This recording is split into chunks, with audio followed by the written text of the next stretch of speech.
Yo, ye ngba imamo ye aringbin ye omanhelema ye ngba imamo mo sabe ye nbe wo nsama platforms mamuala azola kamo ole ye nji shelie ke enzima youth ye bedu ajake na yaga suwa na mo be fleke ole enzima mali complex ekeze hey na ya ezezi ekezayela nyamre adom timine led by Eja Power a soft power maiva osa iyeke Roman Catholic father mokeli communion la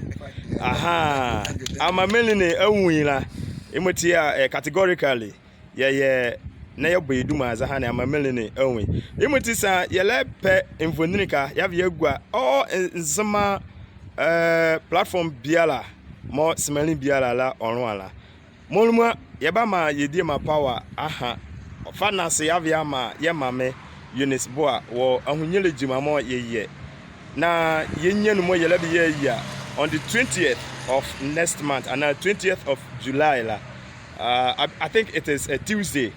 yele ba ye ya la oduma ya finance yavia ma ye mame na oluwa shiazo ya hye smelling biala mo banya za ha video biala ya hye nkran ka mechanic juzu a ange be mama yesesi aze obareke ole enzema mane enzema youth imoti wedesene yebabuke platform ne na ya ma Eja Power yeda base mulumwa yeme line of Judah yeda base sumani ala ne wo amfama mo efa emansema kusotela okay yami yiro sumani ala motozo bi okola ye mame mole ye mame Eunice Boa mo ole Western Region Council of State ye gbanyini ye finance nanga vrokule avia ma ye mpa ba leke nyamre eyira okpegya azo o me yan wosesbe no hozro olienyu no boa nanzema na eba dara pare heda kakra ye woki a don leba immediate ma don leba ye mame ne ene ye ki a container ngbelenyu e ka mo oji ekera ye mame ne ye ema benega ninyane wo nwa mo ye vi jomoro ni amonoku vi elembre ni amonoku vi ebarojura ye mo okosoti youth ni ye ga ye dia ayi nyane ka mo kosoti ye zezi ye ka ya me aye krama kura na nyame ya to 20th mo le next month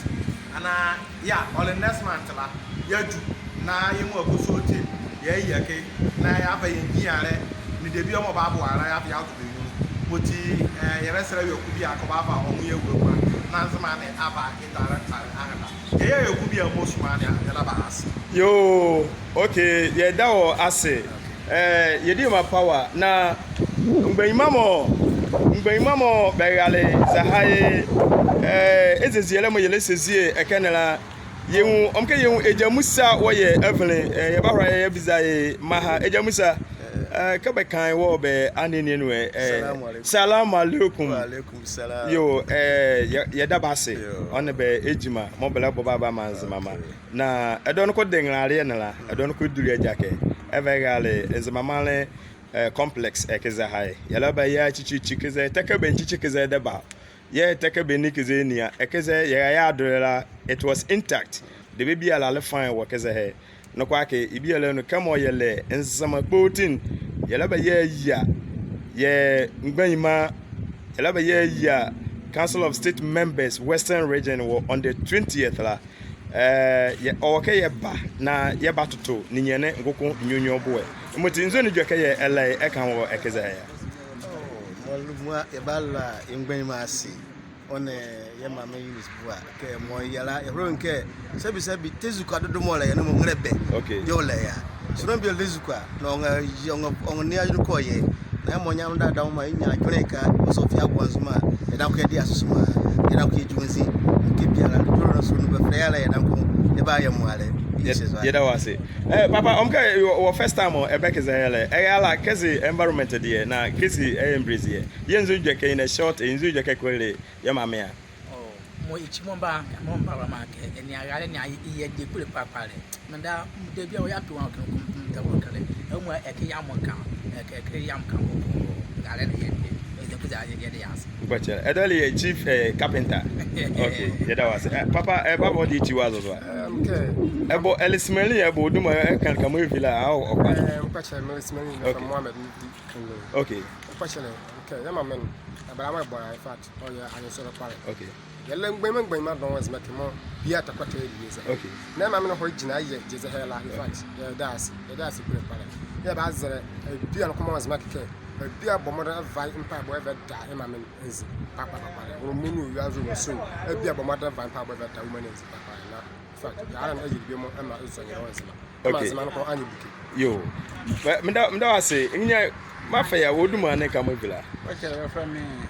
Alice Neteba. Alice Neteba. I'm afraid Ashia Hanzo. ahwe hane atwebanso duma kwale ne ebola mpechele awulo kezela kesi de yonka wonya akonya wawulo inside na nzonu dweka ba wo regale ne Mama ka nyamne eyira ye mamen na nyamne ebola kwale ne ahina jo egwu because many don we are going to lose ka betre mamen no the hardie ne woni be nuke be ye ba bo anse se mamen nya adwone na iya hardie ne iba kujans mane enwuro zo ba nka nyamne eyira yi na za no ko mefa adne sia zo ma zele yi medium zima mo especially YouTube mo ke mo kuti ha yawo yabu na anum nya mo ma me ere wura nzima na ibo kuti be ya hore na ya ho se be ya be ye gunzi na ma wonto mo gans ma na kuti ha ebu ko mo bisan le mo bu no lu fle bu mo na ibo kuti ha yawo yabu ma na kuti gans ma so that was okay eja ma one wo apa beza woduma na kamo villa na mafaya nzonu dweka kwale ya Eunice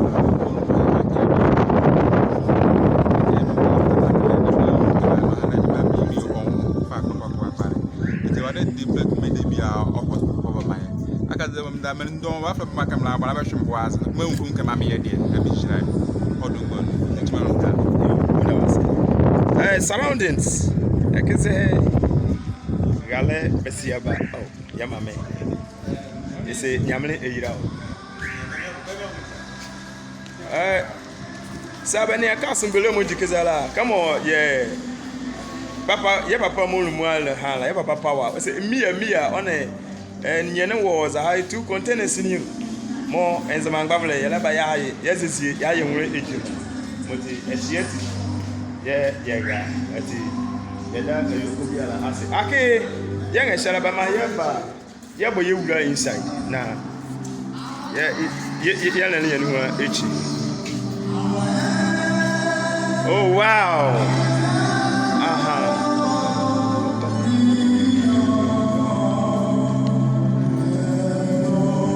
esma yele ni nyene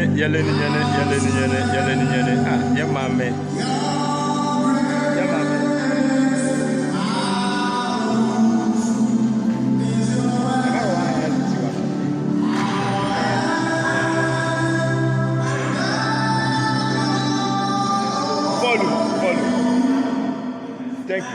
Thank you.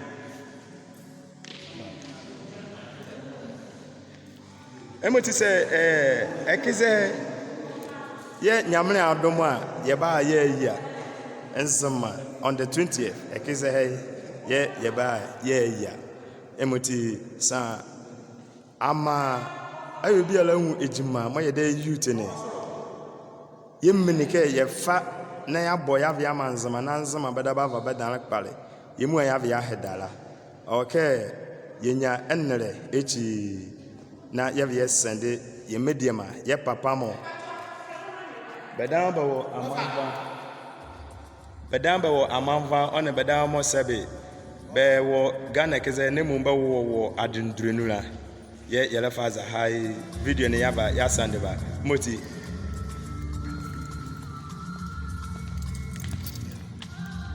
yo kama ye fa ya hala o de bi mo hia moti rekabo ole nzeba compression yeme yedi ma moli yedi ma Lion of Judah okay moti ora ko oba de nechi yedi ma Lion of Judah yele bizo na nzo odwa ke ye ekwe hre ye mame mo ole ye mame Eunice boa yo medabe ase no hale nyame nyino mo edu ekeza hela no hale mdamu anu menyu so reti mu wo ekeza hai anye yana yanjere ye nsusu ko ke anye da yeseme ye da yensama ye de Kenya enimye mfuleze he na menya no chiri mo mre di aleke yizi zahai ensama male complex iba ishe enzamani eniminyam enne yele kan ke ensama yele yedwe kebi anansama yele yenyanu bia yenga yenga awie biade